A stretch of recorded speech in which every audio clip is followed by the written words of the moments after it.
The moment Destiny walked into the Lake Forest mansion, she knew the polite smiles were sharper than knives. This family wasn't welcoming a daughter. They were inspecting an outsider. Jonathan had warned her his family was difficult, but Destiny hadn't realized difficult was a polite word for cruel. The air in the grand foyer was stifling, smelling faintly of old furniture polish and roses. Ancestral portraits stared down from the heavy dark wood walls, their eyes seemingly as judgmental as the living woman standing before her. Victoria, Jonathan's mother, stood like a statue, her posture rigid. "So," she said, her voice thin, "you're Jonathan's friend." She emphasized the word, her eyes doing a slow, deliberate scan, from Destiny's conservative navy dress to her simple pearl earrings, looking her up and down like she was inspecting a piece of furniture she was thinking about returning. Jonathan, beside her, shifted nervously. "Mother, this is Destiny. My fiancé." "Of course," Victoria said, her smile not reaching her eyes. Dinner was a tense affair. The silence in the grand dining room was heavy, broken only by the sharp clinking of silverware that felt too heavy in Destiny's hands.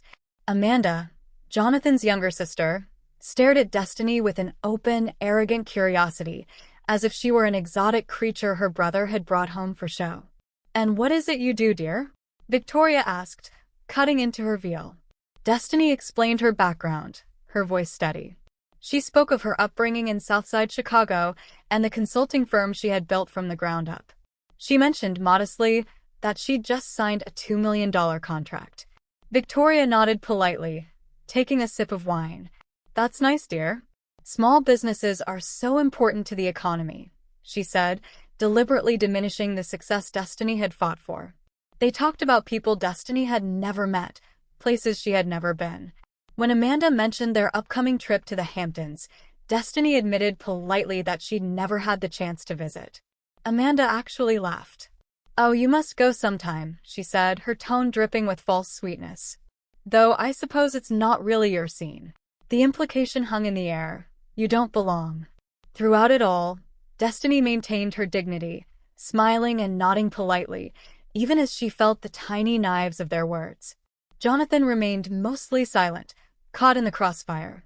As they drove away in silence, Jonathan finally broke it with 2 words, "I'm sorry," confirming to Destiny that the evening wasn't a misunderstanding.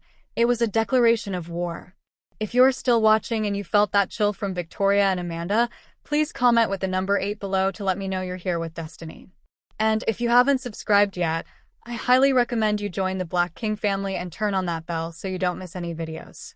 Your support helps us at Black King continue creating great content that informs and inspires you. That declaration of war is just getting started. Now let's continue. The wedding was beautiful, but even the white veil couldn't blind Destiny to the cold shoulders of her new family. She felt like an actress playing a part she hadn't been cast for. The "I'm sorry" from that first meeting became Jonathan's refrain, a weak apology that followed Destiny through her first year of marriage as she was systematically excluded from family photos and forgotten on invitations to Sunday dinners. The hostility had been cemented at their wedding reception. Destiny, radiant in her gown, had been walking near the bar when she overheard Amanda talking to a cousin. "Well, at least she's pretty," Amanda said, her voice laced with disdain. "And I suppose Jonathan needed someone who could give him children, with some rhythm."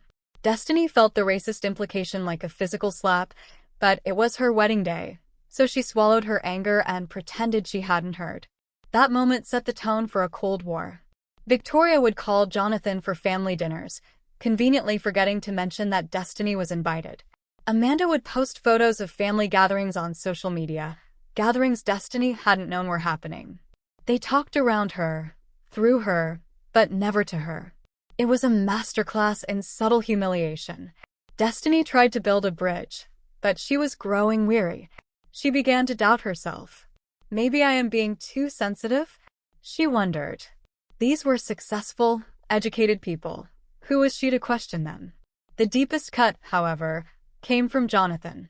When she finally confronted him about the exclusion, he became defensive. "That's just how they are, Destiny," he'd said, running a hand through his hair. "They're not usually like this. Maybe you're just being too sensitive." It felt like a betrayal. His refusal to stand up for her left her feeling completely and utterly alone. One Tuesday, Destiny brought forgotten documents to Jonathan's office, only to accidentally walk in on a frantic meeting with Victoria and Amanda. The moment Victoria saw her, she snapped, "Jonathan, perhaps we should continue this later," but not before Destiny spotted the terrifying blood-red numbers on the financial statements spread across the table. Destiny knew what financial ruin looked like. She had studied by candlelight when the power was out, and the panic she saw in Victoria's eyes was far more revealing than the fake pearls she'd worn to dinner. The irony was sharp. The family that had dismissed her small business as nice was now, ironically, facing a crisis that only her small business expertise could identify. Back in the sleek, modern quiet of her own consulting office, Destiny did what she did best. She analyzed. Using her professional skills, she did a quiet investigation into the family's holdings. The truth was worse than she imagined. The numbers she'd glimpsed weren't a temporary downturn. They were a death spiral. She confirmed the worst. The family business was 3 months away from bankruptcy due to bad investments and poor management. Meanwhile, the family's behavior only worsened as they tried to hide their shame. Victoria quietly stopped wearing her most expensive jewelry, and Amanda had moved back into the Lake Forest mansion, claiming she wanted to spend more time with Mother, not because she could no longer afford her downtown apartment. At a tense family dinner, Amanda, projecting her own insecurity, made a snide remark about new money people, aimed directly at Destiny, not understanding family legacy. Destiny found the irony almost funny. She was the only financially stable person at the table. Jonathan grew more stressed, working longer hours and refusing to discuss the financial trouble with her, further isolating her. Then, the invitation to the annual Children's Hospital Charity Gala arrived on heavy, gold-lettered cardstock. "You don't have to go," Jonathan said, trying to protect her from another evening of humiliation. Destiny looked at him, tired of shrinking, tired of being protected. "I want to go," she said firmly. "I'm part of this family, whether they like it or not." She remembered her mother's words, "You belong wherever you choose to be." The next day, Destiny made a phone call to her lawyer. "I need you to set up a shell corporation," she said, her voice steady. "It should be called Phoenix Holdings." As Destiny fastened the clasp on her diamond necklace on the night of the gala, she knew her $50 million transfer was complete. The family was saved, but the war for her dignity was about to begin. Destiny just paid $50 million to save the very people who looked down on her, and now she's walking right into the lion's den. If you're still watching and you're ready to see this war for her dignity begin, please comment with the number 8 below to let me know you're here. And if you haven't subscribed yet, I highly recommend you join the Black King family and turn on that bell, because you do not want to miss what happens at this gala. Your support helps us at Black King continue creating amazing content that informs and inspires you. Now let's continue. The ballroom was magnificent, crystal chandeliers casting dancing shadows, but the glittering facade couldn't hide the ugliness Destiny felt as her new family glided through the crowd, masters of a world that treated her like a shadow. If Destiny had listened to Jonathan's well-meaning attempt to protect her by suggesting she stay home, she would have missed the performance of a lifetime. She straightened the seams of her stunning black dress, feeling powerful in her own right, no longer willing to shrink. She watched as Victoria and Amanda glided through the crowd, introducing Jonathan to important people but pointedly ignoring her. They were in their element, projecting an air of arrogant confidence. Destiny watched Amanda casually write a check for a weekend in Paris at the silent auction, knowing full well that it was her Destiny's $50 million infusion, keeping that checkbook from bouncing. The irony was suffocating. Jonathan, meanwhile, looked distracted and stressed, trying to network, unaware that his family's financial crisis had already been solved by the very woman his family despised. After the hospital director finished his speech, Amanda confidently walked to the stage and asked for the microphone. "This charity is very important to our family," she began, her voice smooth and practiced, carrying across the opulent room. Her eyes swept across the crowd before landing directly on Destiny. The room began to quiet as the attack became obvious. "Of course," Amanda continued, "not everyone understands the responsibilities that come with privilege. Some people see events like this as opportunities rather than obligations. Some people think that marrying into a family means you automatically understand the values that built that family. Amanda leaned into the microphone, her voice dripping with contempt. It's unfortunate when inappropriate additions to families try to insert themselves into worlds where they don't belong. The silence was deafening. Then a single sharp sound cut through the room, the scrape of Destiny's chair against the marble floor as she stood up. "Excuse me," Destiny said, her voice clear and strong, projecting across the stunned ballroom. "May I have that microphone?" Amanda's confident smile faltered. She looked at her mother, then back at Destiny, confused. She had expected Destiny to sit there and take this public humiliation just as she had accepted all the private ones. Destiny walked toward the stage, her legs steady, her voice strong. Amanda reluctantly handed her the microphone, her eyes filled with the first hint of fear Destiny had ever seen there. The room was completely quiet now. Hundreds of Chicago's most powerful people waited to see what the inappropriate addition had to say. "Thank you," Destiny said. "I want to tell you all a story. It's about a little girl who grew up in a housing project on the Southside of Chicago." She saw Jonathan in the audience, his face pale and concerned. She saw Victoria and Amanda, their expressions shifting from confusion to panic. "This little girl was smart," Destiny continued, "but she was told she didn't belong in advanced classes. She studied by candlelight when the power was cut off. She started her own business with $500 and a dream. And she built that consulting firm into one that works with Fortune 500 companies, one featured in Forbes." She paused, letting her words sink in. "But that little girl learned something about family. She learned that family is about love and support." Destiny looked directly at Victoria and Amanda. "Unfortunately, some people think money makes them better than others. But here's what those people don't understand." Destiny's voice grew stronger. When that little girl discovered that the family she had married into was facing financial ruin, when she found out that generations of wealth had been mismanaged to the point of bankruptcy, she didn't walk away. The color drained from Victoria's face. Amanda's mouth fell open. Jonathan looked utterly confused. "She saw the numbers," Destiny said, her voice cutting through the silence.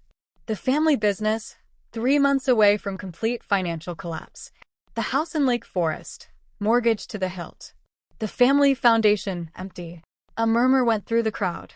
"When the family business was still facing collapse," Destiny said, "that little girl made a decision. She wrote a check. A personal check from her own account, $50 million. The gasp in the room was audible. Destiny looked directly at Amanda. "She did it anonymously, through a shell corporation called Phoenix Holdings, because she didn't want recognition. She just wanted to save the family her husband loved." But standing here tonight, listening to speeches about inappropriate additions and knowing one's place, I think it's time for honesty. The problem, Amanda, isn't the inappropriate addition. The problem is a family so blinded by their own prejudice that they can't see the blessing that's been standing right in front of them." The ballroom erupted in chaos. Victoria stood, face pale, trying to regain control, but Jonathan was already walking past her, pushing through the crowd with purpose, his eyes locked on his wife. Jonathan reached the stage and took the microphone, but he didn't address the stunned crowd. He turned to his mother and sister. "My wife is right," he said, his voice carrying across the ballroom.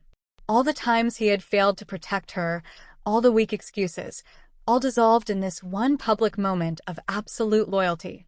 "Destiny saved our family," he announced, his voice stronger. "She saved our business, our reputation, our future.